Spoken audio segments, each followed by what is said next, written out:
why I'm so excited about this particular conversation? Probably because our guest has got a lot of stories to tell us. You might know him as a blogger or vlogger or Mr. Ghana Baby, as a lot of people call him. But this gentleman has been to a lot of countries, even more than someone's lifespan. I'm just kidding about that. Before we delve right into the conversation, let's take a quick breather. When we return, we've got so much for you. This is Talkertainment on Ghana Web TV, and I'm yours truly, Elsie Lamar. Welcome back from that quick breather. As usual, this show is brought to you by Cheesy Pizza. Cheesy Pizza has got all you want from jollof rice, fried rice, spaghetti, meatballs. We have great deals for you every week. Cheesy Pizza gives you the McCheesy combo every Monday and Thursday with only 49 Ghana cedis. You get one small size of pizza, fries, and chicken, one Coca-Cola drink at every branch. Tuesdays are Super Tuesdays at all Cheesy Pizza branches. Buy your Super Family Pizza at half price every Tuesday for 40 Ghana cedis at all their branches. Be a part of the midweek Bonanza every Wednesday. Buy and get one free at all branches. Also remember to start your weekend with special jollof rice and fried rice from all their branches. Call 0264 133 397 0264 133 397 to place your order. Cheesy Pizza, your way. I have here with me Wode Maya. Oh wow, I am Maya. It's a pleasure meeting you, Elsie. Pleasure all mine. You're welcome to the show. Thank you so much. I like your outfit. Thank you. It's dope. Yeah, from Somali. And I went to Somalia recently, Okay. and they gave me the jalabia. So when I came to Ghana, they actually gave me the white one. Oh. So when I got to Ghana, I decided to get a black one because I feel like it looks good on me. Oh. But what's like, in terms of texture, what's the difference between a Somali... I think it looks the same, but Jalabia. this one feels more good, you know. The Oh, the Ghana one. Yeah, feels I more think good. so. Anyways, Wode, we know you to be a blogger, vlogger, whatever it is. Yeah. But we don't really know you in person that much. Can you tell us about yourself? Okay, so I mean, I'm a vlogger, a YouTube content creator, but personally, I want people to know me as the annoying village boy from Ghana because I'm annoying. I'm from the village, and I'm still a boy, you know. So I love it when people call me the annoying village boy. Speaking of the village, where did you grow up? I grew up in a small town called Ahinkofi Krom in the western region of Ghana, Talkertainment to be precise. And I mean, I grew up from there. I went to school at West Street Primary and Junior High School. From there, I went to Bompe Senior High Technical School. And then, yeah, from there, came to Accra to China, and then back again. You are really the typical village boy. A typical village boy. Because you grew up. Yeah, I mean, like, you know. Accra is more like a city. And coming to Accra for the first time. And I'm sure you didn't even keep long in Accra before you went to China. No. I just came to apply for my visa and then I was out. Okay, so what exactly did you go to do in China? I went to China to study as an aeronautical engineer. Currently, I have my bachelor as an aeronautical engineer, but I started from, learning from school, and then I graduated from China, and then that's it. So tell us, I know this is a profession that your parents might not approve of, typical of an African parent. Okay. What was the response from them? Okay, so being an aeronautical engineer, I decided to do something that is not more like my hobby, right? It was out of research that I was doing way back in China, and I found vlogging and telling my parent that I want to do this because an African parent wants to see you as a doctor, engineer, whatever, but telling them that you want to be someone in front of the camera was something that it didn't go well, especially my dad, because I think my dad was so mad with me to the extent that it took him 2 weeks to pick up my call. Oh, wow. The day my father found out my YouTube video, he was not speaking with me, you know, so he called me, he was mad, he told me his mind. 2 weeks later, I mean, I was trying to call him within all those 2 weeks. Later on, after 2 weeks, he decided to call me back, you know. But my mom was always behind the scene telling me that do whatever you want to do, but make sure you do it on a low key because your dad is extremely mad. And that is when the YouTube name Wode Maya came into existence. Wode Maya literally means my mom. It's not my real name. That's not your real name. Yeah. Okay. So all along you've adopted.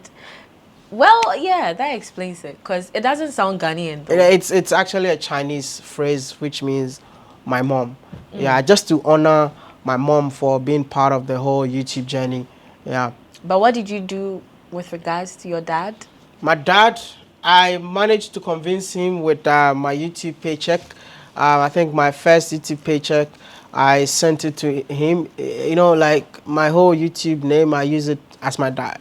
So my first YouTube account came into his account, and then he had to go and check it out. And when he got there, he called me to ask me if I've started doing Sakawa or this internet fraud and all of that. And I told him no, it's coming from YouTube. And since then, he became a big fan to the extent that he even gave me a card to go and make videos. Oh, wow. Yeah.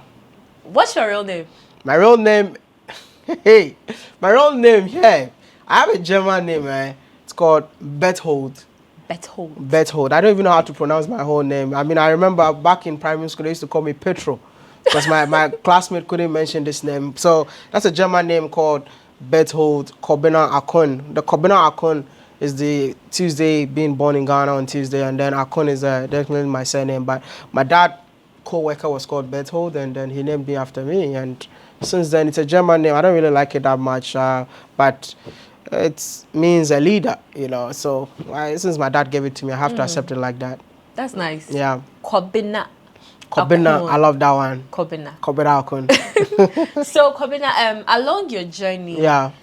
I'm sure you might have had people discouraging you when you decided to venture into this profession. Tell us about some of those experiences. I think for the discouragement from friends, it started way back in China. And I believe that I even built a brand based on negativity, you know, because I always have something that I normally tell people, that use negativity that comes from people as your source of motivation. To the extent that I always tell people that if you're doing anything and you don't have people hating on what you're doing, which means you're doing a wrong thing. So I always tell people that if you're doing something you don't have haters, go to a nearby shopping mall, go and ask them, is there any counter that they sell haters? Go and buy them, because you really need haters to help you grow. Because let me tell you something, when I started my YouTube journey, to the extent that I sometimes become the laughing subject in class. You know, I don't know if you have anything like that here in Ghana. When you're in a university, when the lecturer is lecturing, we have 10-minute break. And that 10-minute break, that is when my classmates used to laugh at me just because of the video I uploaded last night. Wow. They would just laugh and laugh and laugh. But right now, I think most of them are so proud of me that I did not give up, or I did not take those comments those days seriously. I took them seriously, but I used it to improve on what I do. Wow. Yeah. What exactly do they laugh at in your videos? I remember those days, one of the worst comments that I had from my classmate was that your face doesn't look good on camera. Yeah, that was one of the worst comments that I still remember to today. And some of them were like, this doesn't fit you, you know. We need people that looks hot on camera and all of that. It doesn't fit you and all of that. So, I mean, there's so many things. I can't recall all of them, but I received so many worst comments, and those comments actually made me who I am today. I know you grew tough skin to most of those comments. Exactly. But you are human. Yeah. So at any point in time, did any of those comments get to you that you nearly... Of course. Yeah. Of course. Like, some comment can get into you that you be like, why am I even doing this? I'm not doing this again. I'm not doing this again. But like I said, I'm a very positive guy. If you get to know me, you know that I'm very, very positive, to the extent that every negative comment, I have to make sure I'm making something out of it. To the extent that the videos that I'm doing right now, right, was a negative comment. But that negative comment, I turned it around and has changed my life. I don't know if you understand what I'm saying. I get it. I started making videos way back in China as a comedian. Yeah.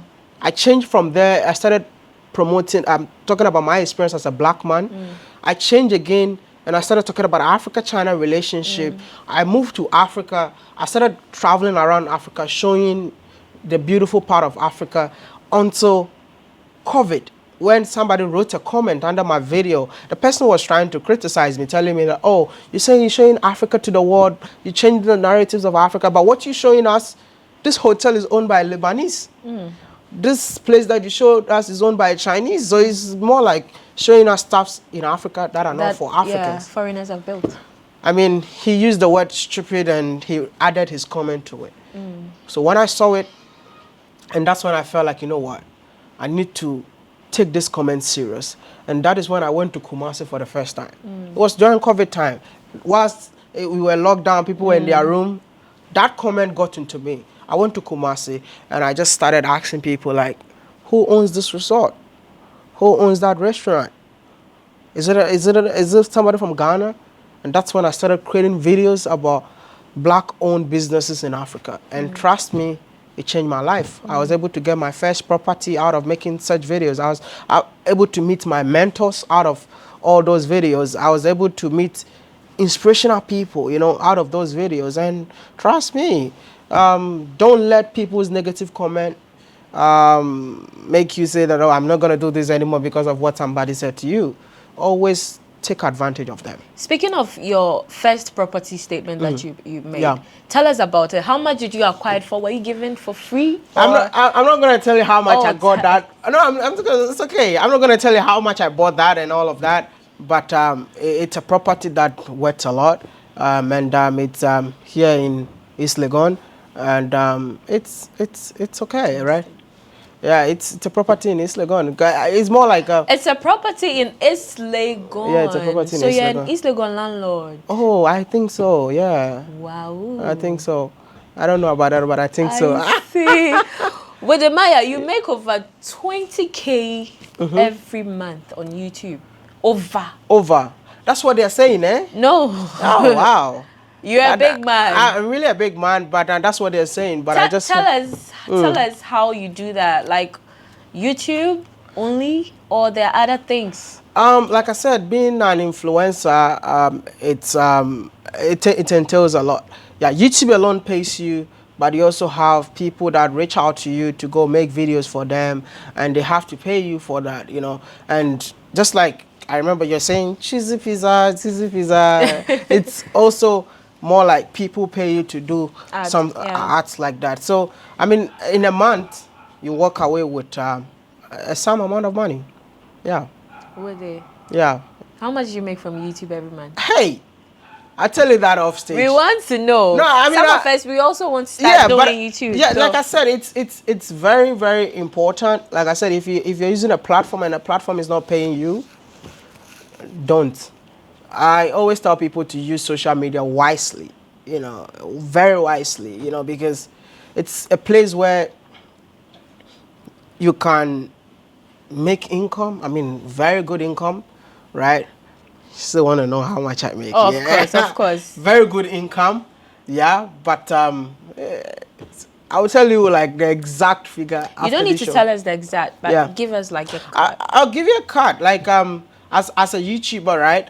Probably you can go from 10 to 100K. Cedars. No. Dollars. Yeah. Okay. Yeah. Please. I'm just telling you. I'll corner you. So Wode, aside vlogging, what else do you do? Are there any small businesses that you run? Oh yeah, I mean, for now it's more like YouTube full time. And my stuff is not just in Ghana. I do stuffs in different African countries. You get how do you call it? Because my project is Africa to the world, so it's more like being a real estate developer, but not in Ghana. We have different places in different part of Africa, so it's more like a real estate guy right now. But I'm not the one who runs it, but it's the brand which is not in Ghana currently. So you're like a broker. It's more no. We build broker is like you're a realtor itself. Yeah. You just build it yourself and then developer. And then you hey, developer. You have money. Oh no, I'm just a young guy trying to make it.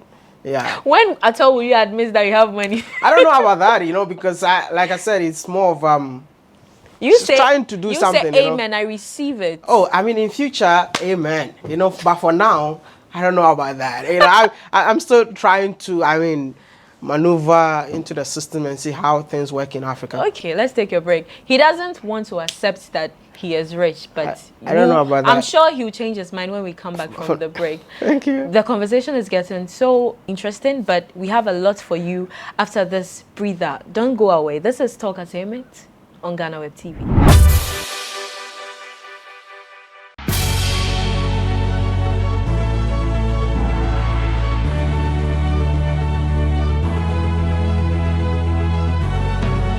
From the dawn of time, people have engaged in several businesses. With the onset of technology and innovation, life has relatively been made easier. By using debit or credit cards, mobile banking. Thank you. And your favorite, mobile money? tech has indeed married business. On BizTech, we spend time with faces behind known and upcoming businesses in the country. Learn more about the new technologies and innovation, as well as find out about the trending issues in the world of business. Join us as we serve you with a variety of compelling interviews, projects, and others right here on Ghana Web TV.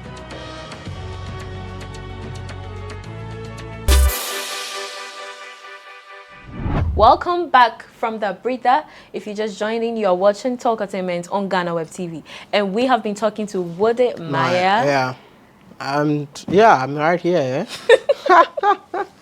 Wode, we would have to talk about some of your travel experiences. Yeah. You must have had some thrilling experiences, both positive and negative. Which one would you pick first? The positive? Negative? I always love talking about negativity over positivity. Okay, so let's talk about the negative. What are some of the weirdest things you have experienced in your travel journey? Weirdest? Yes. That's tough. I think one of the things that I found so weird, but I have to respect culture, was I went to the Himba tribe when they told me they're going to cook with water only.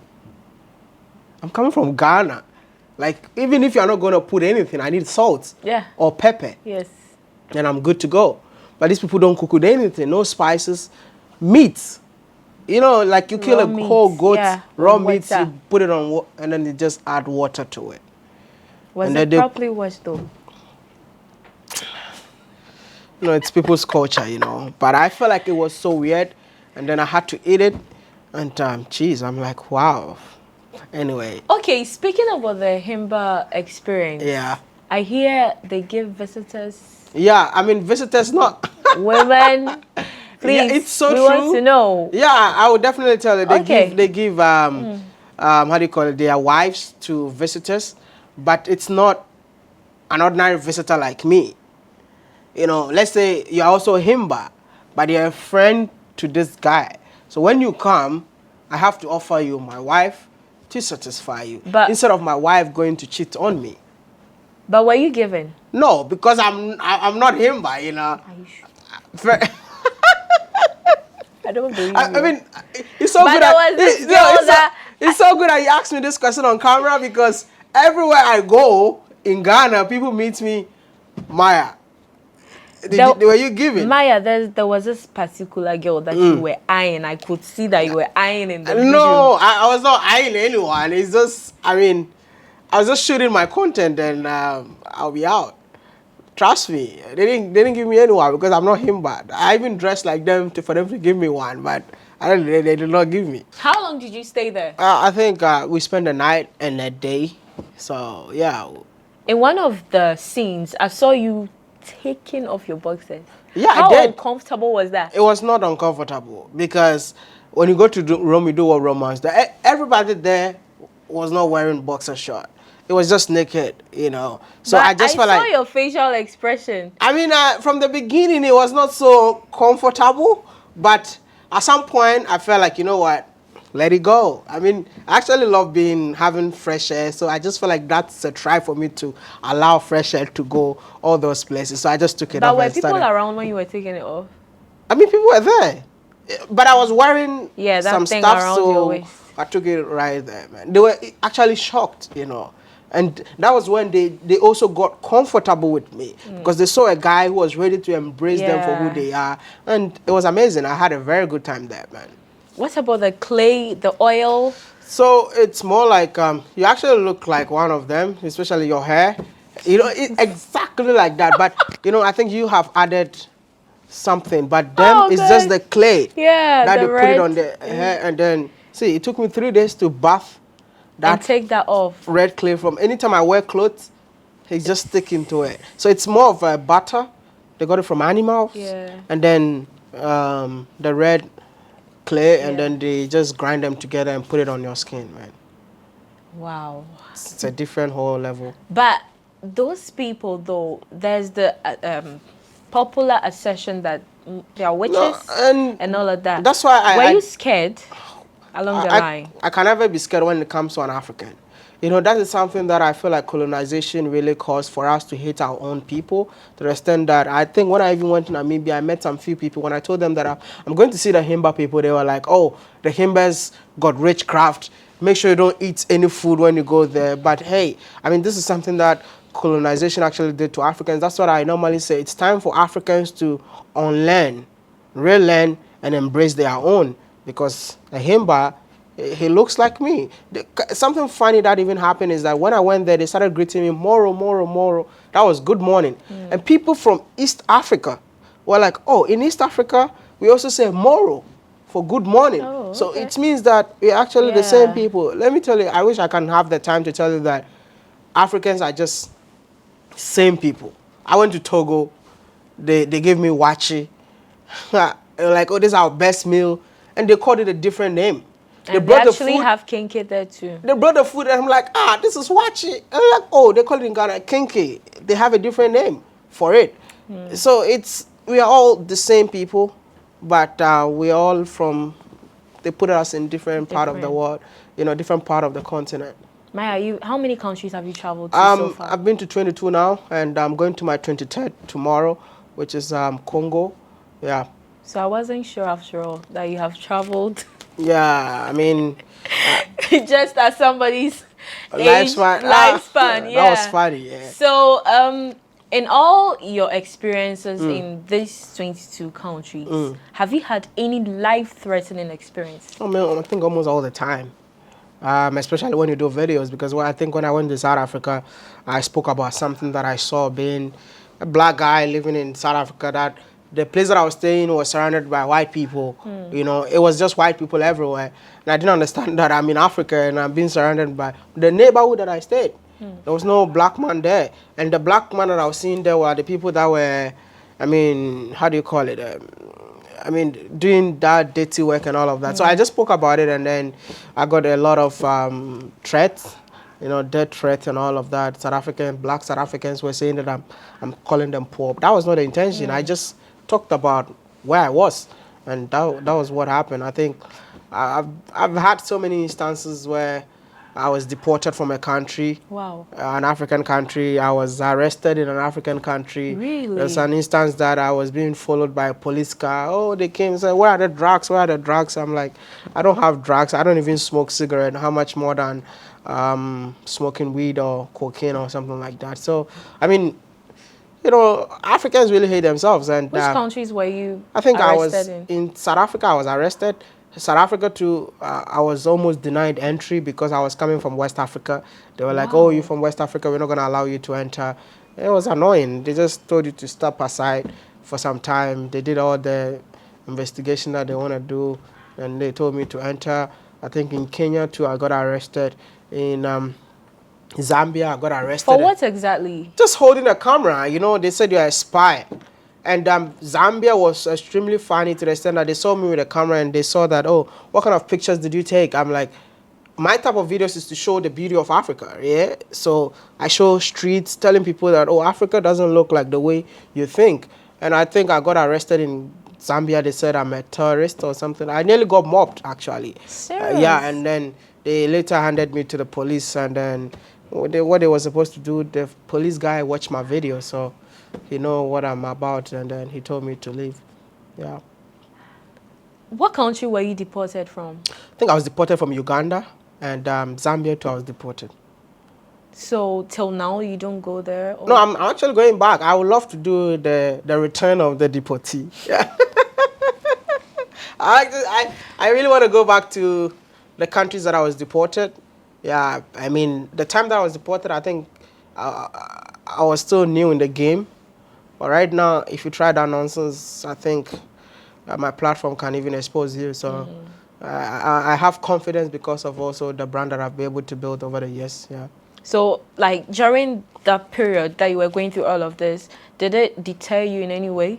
Sometimes, I mean, being an African, you only have one mission, is to change the African narratives and promote Africa. But at the end of the day, the people don't even see your value or what you're trying to achieve. At some point, I asked myself, who forced you? Who told you to do this? But I felt like it's time for Africans to travel within Africa. It's time for Africans to invest in Africa. It's time for Africans to know that we are just one people. And look at it, all these things were happening to me. It was very difficult. I tell people that it hasn't been easy. Today, people see me like, oh, Wode Maya. They think he just woke up and just became Wode Maya. No. It's been a journey of sweat and hard work. And tears. Very, I mean, yeah, sometimes. Did you cry in some of the cases? Of course, I do cry sometimes. Remember, I went to Togo. I went to one, it's called Juju place like that. They said that's where Togo was formed, yeah? Togoville. I don't know if you've been there before. It's called Togoville. No, I haven't. It's a place where Togo started. So I went there, we crossed the river to go there. We did all the videos we were supposed to do. And then before we were able to, like, we wanted to go back, they were like, no, you have to go and say thank you to the gods. If you don't do that, your boat will capsize or something. Hey, we came with, the canoe that they paddle like this. Yeah. So if anything happens, which means we don't even have a fast speed boat that will go faster. No life jacket or anything like that. We asked them, what are we supposed to do? They're like, oh, we need to enter a room and then buy snap and all of that, give it to the gods, take off our clothes and all of that. And I did all of that, And I was like, you know what, let me just put this video up. When I uploaded that video, the Christians on my channel, I'm a Christian myself, right? They said, oh, you've sold your soul to the devil. Now that you're making it, you're trying to sell your soul to the devil. I lost 1,000 people in a day. This is serious. And imagine, like, they don't know the other story. They just saw what they saw. But they didn't know that your life was at stake. Like, if we said, oh, we are Christians, we don't want to do this. But didn't you indicate it in the video that your life was at stake? So that's why. No, we just did what we were supposed to do. Some things you can't. That's what we normally have behind the scenes, yeah? Some things you can't just say it on camera. There's so many things that happens. You guys will be watching the video, you'll be laughing, like the Himba vlog. You know what it took me to do that video, that 30-minute video? The amount of money we spent. And at the end of the day, I didn't even monetize the video because I wanted to respect a particular culture. You understand? A lot of things goes behind the scene. It's not always that rosy videos that you watch. We passed through so many things to get that video. And that's what I want people to know, that Africa belongs to us and we are trying to bring the authentic African stories. But we have to go through so much to bring those content. It hasn't been easy, but trust me. You have been through a lot. A lot. There's a lot that we normally don't talk about. Even in Ghana here, I think we try to promote one particular company. We send them letters all the time. They didn't. And then the day I was going there, my car just crashed somebody and the person died. And I had to do a whole funeral. You did a whole funeral? A whole funeral. So these are the challenges that we faced, but we normally don't talk about it. So how do you normally, get access to the places you go? How do you link with the areas you travel to? I more work with African YouTubers, so probably before I go to anywhere, I just reach out to any YouTuber, and as soon as I reach out to one YouTuber, I'm good. The rest will follow. So the Himba tribe especially, how were you able to get there? No, I mean, I reach out to, like I said, I reached out to somebody from the country, and then I knew what I wanted, and then they said, oh, they live in this particular place, we have to do this and that, and that's why we go there. So do you drive? No, we always have to get a driver whenever we go to a new country, because you need a license. But you mostly go by land? By plane. By plane. Mean, within the country? Yeah. Within the country, if the country is safe, we use road. If the country is not safe, by air. Okay. Yeah. throughout your travel experiences, are there some other things that you'd want us to adopt as Ghanaians in terms of tourism, whatever it is? I think tourism is an industry that can boost our economy. And I believe that Ghana should learn in terms of how to market the country. Yeah, I mean, if you want to market a country, you need influencers. Yeah, if you're looking for influencers, I feel like some of us are doing our own thing to promote the country because I normally don't see the tourism board helping influencers to promote the country, but they're already used to the local influencers that they have. But we're doing our best in our own way to put Ghana on the map, and I believe that nothing is going to stop us because for me, I love my country and I'm doing my part for the country. In terms of maintenance culture, do you think Ghana is doing its best to adopt that lifestyle? We don't have a maintenance culture. And I complain about it almost every single day because I just feel like the structure will be there, but there's nothing like maintenance. I went to Talkertainment, the sports stadium. They built it somewhere in 2008. It's deteriorated. The roads, the government spends so much money on the road, and we don't even clean the roadsides. You see, I just feel like there should be a system that will punish people because we've been saying democracy, democracy, but if it's not helping, we got to change it. Because I've been to Rwanda, yeah, and it's one of the best countries I've ever been to because the system works. You know where to put this. Like, let me tell you something that maybe somebody has never talked about it. In Rwanda, even if you drink alcohol and you want to drive, all you need to do, there's a street light where it has camera access and all of that. You just park your car there and then just call that and just tell them you're drunk. A police will come and drive you home. That's a system that works and it's in Africa. And we normally say that, oh, this is Africa. Stop saying this is Africa. Some countries are working, what do you call it, Namibia. They got the best roads in Africa. And if I tell you that where they got their model from, you'll be shocked that they got their model from Ghana. But can you tell me Ghana got the best roads in Africa? I don't know. Maybe the people have to change their ways, and Ghana deserves better, man. Ghana has built a name out. If you travel as a Ghanaian, you don't know what I'm talking about. There's this pride that comes with. Kwame Nkrumah built Ghana for us to the extent that when I travel and I tell people I'm from Ghana, everybody starts saluting you because they come from Ghana. But you yourself, you know that, hey, we can't be here anymore. Now, I don't know, respect him as a country like Ghana. We don't have an airline to boast of. It's terrible. Is that why you were spotted at the Fix the Country protest? I was there as a Ghanaian. You know, I was there as a Ghanaian because I feel like Ghana deserves better. We've been brainwashed with politics to the extent that even if you see something that is right, you can't talk about it because we're scared of, am I supporting the MPP or am I supporting the NDC? But every Ghanaian deserves better. We have staffs that are in the bush and no one is talking about it because they are scared. It's not for NDC government, it's not for MPP government, it's your money. We should learn to speak the truth, but I believe that our education system did not help us to come out to speak our minds. They always want to make us timid. Oh, I can't, but you're speaking the truth. The truth is only one, and it's only the truth can set all of us free. Thank you. Thank you too. Wode Maya, how did you land your Kenyan girlfriend? Wow. Why are you breathing in and out? Yeah, I mean, it was also out of my travels. That was my first country that I went to, not Kenya, but Ethiopia, yeah? So like I said, my project is about Africa to the world. I want to bring African YouTubers together to promote Africa. So I reached out to so many content creators in Africa that, I want to meet up and work with you all. But nobody responded. She's the only one who responded to me. So I was in Ethiopia when I told her, do you want to come around? I said, why not? And she came over, we met, we started making videos together, and I left, she left. But I think the connection was there. So I continued my journeys. So Kenya was my last country before I cut my journey short, and we met again. And I met her again. I came back to Ghana, and she also flew to Ghana, and then everything started when we both met in Singapore. Oh, okay. Yeah. So was she the one you came with? Yeah, exactly. She's the one. Okay. She's always with me, yeah. She was all over you. all over. Touching your face and touching your body. Oh, and I all didn't of even that. see that. Next time I'll take notice. Hey, and you were calling her baby too. All right, she's always my number one baby, you know. Hey, sorry that we don't have the baby there. Hey, are you sure about that? So wedding bell soon? Very soon. Very soon. When? Probably next year.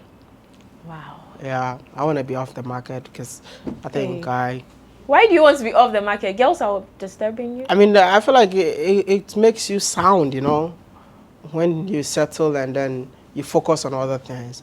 Because there's so many women. If you say, oh, you don't know what to choose, because I travel every day, I meet different people every day. I don't want to change my mind. I just want to know that I have a ring and, you know, you understand? So girls, like you get those kind of proposals? It's normal all the time. You know, people don't care that and you even have a girlfriend. And does she feel safe with that? Is she comfortable? Hey, I think you're a woman. You understand that. I get it. The fact that she even goes with you everywhere. Not everywhere, but some places, you know. But like I said, it's especially I create videos with so many women because women normally attract, you know. But you always have to know that you have only one woman, you know. So that's why I just wanna just be like Sarkodie. You marry, you get out of the market. Yeah, you took the words out of my mouth. Sarkodie, is he your favorite artist? Shatawale is actually my favorite artist. Why? He's a hardworking guy, and This is your response. Yeah, he's a hardworking. So Sarkodie is not hardworking. Oh no! Listen, don't get me wrong. Sarkodie is a legend. Yeah, I don't know how to explain. Sarkodie is more like a legend. We all know that. When it comes to Ghana music, the guy who is actually taking Ghana to the world is Sak. No doubt about that. I've traveled to so many African countries. Nobody knows Shatawale. Nobody knows Tomboy, but they all know Sarkodie, right? But when you come to Ghana, the person that I admire, in terms of how he works hard all the time, bringing out. I mean, recent how do you call it? Shatawale is somebody that you can't predict, you know. But I've been a big fan of him for so long. Just these days, I'm just on and off, you know, because sometimes I feel like he needs to understand the people that we support him. Not all the time. He thinks about himself all the time. Wode Maya, before we go, give out your final words to people who want to be like you, the vloggers and that's deep. People who want to be making the dollars every month. I want to say that start YouTube with passion, not because of the money. Because when you start something with passion, you make impact, yeah? And when you make impact, that's when you make income, right? The money will definitely come, but have patience. Everybody want to blow. Oh, I want to blow. Take your time, step by step. Rome was not built in a day. And believe me, if you continue what you do, if you continue doing what you love, you will be there someday. Maybe she's saying that you have to be like Wode Maya. I would say that you have to be better than Wode Maya. But first, most important thing, be yourself and stay authentic. Thank you so much, Wode Maya. Thank you so much for having me. AKA Kobina Akon. Yeah. Hey, this is your name that you're hiding. Thank you for coming. I had a good time. Thank you I so much. hope you did too. I did. Yeah, I really enjoyed this interview. All right. Don't forget, this show is proudly brought to you by Cheesy Pizza. Cheesy Pizza has all you want from juices, fried rice, jollof rice, spaghetti, meatballs. We have great deals for you all week. Cheesy Pizza gives you the McCheesy combo every Monday and Thursday with only 49 Ghana cedis. You get one small pizza, fries, and chicken. One Coca-Cola drink at all branches. Tuesdays are Super Tuesdays at all Cheesy Pizza branches. Buy your Super Family Pizza at half price every Tuesday for 40 cedis at all their branches. Be a part of the midweek bonanza every Wednesday. Buy and get one free at all Cheesy Pizza branches. Also remember to start your weekend with special jollof rice from Cheesy Pizza across all their branches. Call 0264 133 397 0264 133 397 to place your order. Cheesy Pizza, your way. Wow. And also soon we have come to an end of this conversation in this interesting interview, but Cheesy Pizza has asked me to give you a coupon. Oh. So you go to their branch and then you order for a pizza. Hey, And they're it going has an expiring date. 1 month yes, only. Yes. Ah, okay. Am I supposed But to? you can do that today since you'll be traveling soon. So Yeah. So where can I find cheesy pizza? the branches are on it. Where do you live? East Legon. Okay. So no, the East Legon branch is not part here, but you can get one at Ring Road Spintex. Adenta. It's written on it. Okay, I'll definitely. You check eat it out. pizza, right? Oh Yeah. yeah, the kenke banku. I mean, we are all getting used to pizza.